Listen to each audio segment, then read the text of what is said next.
This point, I want you to put away your textbooks, but I do want you to get out information where you can take notes, because we're going to give you a lot of stuff that's going to preview something that's coming up. I'd rather you understand the concepts today and get excited about the actual, like what it offers you as a musician, than get bogged down in the textbook. That way when you read it, it'll make a lot more sense. This semester, we've added an awful lot of knowledge compared to last semester. We've added non-chord tones. What else? Secondary dominance. Secondary dominance, secondary leading tone chords. And now, common chord modulation, the concept of modulation. Why do composers do those things? Why do they do non-chord tones? Why do they do secondary dominance or leading tone chords or modulations? Well, I mean, there's lots of reasons, actually. Okay, flavor. So, make it interesting. What did you say? Yes, exactly. So, it's a way to bring variety. Did you understand it's variety? Now, some music doesn't need the variety. Some music uses other things other than harmony to create variety. But a lot of the great music that we study does use these chromatic chords or these other devices to bring in variety.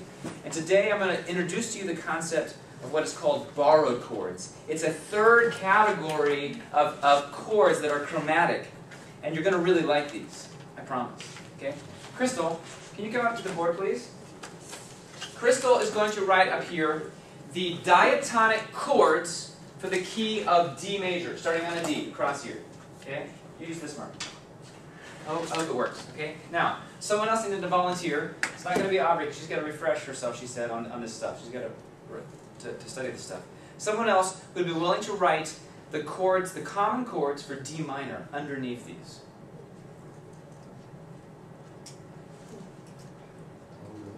Matt is coming up. Okay, Matt? Use a different color pen. Okay, Matt's going to write the chords for D minor directly underneath, so that the D minor chord comes right into the D major chord, and so on and so forth. Okay? D minor. He knows them, okay? I do. Now, while he's writing this, what do we call the relationship between D major and D minor? By the way, they're not closely related. We talked about closely related keys. These keys are not closely related. They're not relatives, because D major and B minor are relatives. What do we call these two keys? You have it, right? But you forgot it, yeah? You have friends. They're not friends, no, sorry. They're the same. They're not enemies. Parallel, you got it. Genius award, excellent, okay. So they're parallel keys. They run in parallel, starting on D and ending on D. Yeah, that's good, okay. Great. Now, notice, of course, this is something that Emily brought up earlier. She thought of this 3 chord as an augmented chord, and yes, it is if it's the harmonic minor scale or the melodic minor scale. And there are some varieties. I'm not saying this is all the chords that exist in D minor. I'm saying this is what happens most commonly. Okay. Now, you know about secondary dominance, where you might bring in like the 5 of 2, resolve to 2, right? But what we're talking about today is borrowed chords. And where are they borrowed from? Composers will, when they're in the key, a major key, they will slip into the parallel minor, grab a chord, borrow it for a beat, or 2 beats, or 4 beats, and use it, but still stay in the original key. Or vice versa, they might be in a minor key and grab a chord from a major. That's the concept. You're grabbing a chord, you're borrowing it from a parallel key. Now this is also called, it's not only called borrowed chord, it's also called mode mixture, because you're kind of mixing the minor mode and the major mode for a brief moment. Do you understand? Now, some of you like to think hypothetically. I know Ben does, he's not even here today. But Ben loves to think, what if, what if, what if? So technically, in Ben's mind, or in my mind as a hypothetical person, I'm thinking, well, then I could just grab any of these chords and move them into this key, or any of these chords and move them into that key. But that's not what really happens. What happens in practice is certain chords, composers tend to favor over others. Certain ones work better as borrowed chords. When you're in a minor key, there aren't a lot of borrowed chords. Typically, when we look at classical music, we look at pop music, there aren't a lot of borrowed chords. Because think about it, the minor key already has melodic, harmonic, and natural minor scales. There's already quite a bit of variety in terms of the pitches that are available. But there is one chord that you often hear in minor music that's borrowed from major, and that is the major 1 chord. Sometimes that major 1 chord comes into a minor progression, typically at the very end of a song or a piece or a section. The Picardy third, not Piccadilly. Piccadilly is a place in London, right? The Picardy third, very close. The Picardy third, that's when you have a major 1 chord, at the end of a minor piece. So we're in the key of, let's say, I don't know, E minor.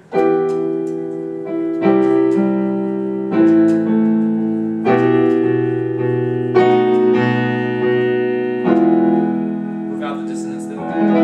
So you have a nice major chord. You've probably sung that in choir. You're singing a minor chord. If you're singing that, if you sing tenor or alto, you often have to sing that third that's raised up to make it the Picardy third. That's the common borrowed chord when you're in minor. But when you're in major, there are lots of other possibilities. There are lots of other chords that are commonly borrowed. And I'm just going to tell you what they are right away. One of the common borrowed chords is the diminished 2, which comes in here. No, it's not the Neapolitan. That's a whole other thing. We'll talk about that later, okay? But thanks for knowing about it. The diminished 2. The 2 chord in D major is E minor. The Roman numeral is just 2, right? But when we bring in an E diminished chord into this key, we're going to actually, still call it 2, put a diminished symbol on there. And what I like you to do when you analyze borrowed chords on like quizzes and exams is simply to circle the Roman numeral. Because that way you're communicating to me that you know it's a borrowed chord. If you forget about that and want to write BC beside it, does not stand for before Christ, it stands for borrowed chord in this particular case, right? That would be fine. Now, what does a normal 2 chord do in a major key? Yeah, like 2-5-1, typical progression, right? 2-5-1. Well, that's the same thing that happens when you bring in a diminished 2. That's an important principle here. When you bring in the borrowed chord, often it does not destroy the function. It actually preserves the predominant function in this case. The 2 still goes to 5. It's just that the 2 is something more colorful because it's now diminished and not minor. So here we have our key of D. Here's our borrowed 2 chord. Check this chord out. Goes to 5, and then it still resolves to 1. Now the regular 2 chord would have sounded like this.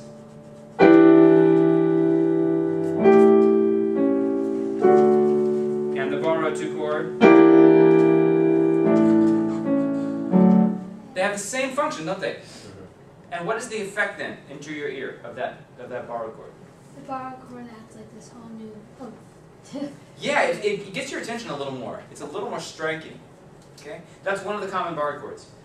Another common borrowed chord would be the 3 chord, and it would be major, not augmented. So we're bringing in a 3 chord into the major key. Now, the diatonic third note is an F sharp. The chord we're bringing in is an F. It's half step lower. It's a major chord, F-A-C, right? And because it's a half step lower, the Roman numeral is called the flat 3. Understand that the flat sign here does not mean you've actually had to write in a flat. It means that the third scale degree has been lowered from its typical major diatonic position. So that's so if I'm in the key of F and I say play a 3, if I'm in the key of D minor and I say play a 3, you just play an F. But if I'm in the key of D major and I say play a flat 3, that's a verbal cue to you to play the third chord, a major chord on the lower third scale degree. The F natural pitch is borrowed into the key of D.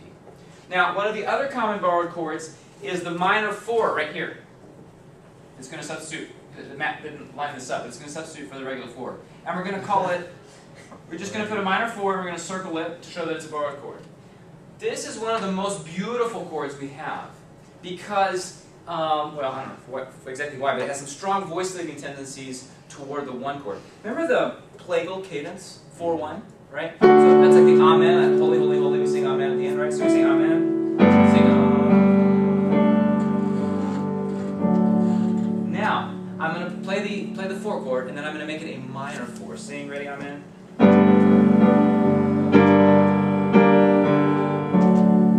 Did you hear that? You like that? That's one of my favorite chords. It's so beautiful and it's smooth. The voice leading is smooth. Now in that case, I played a regular 4.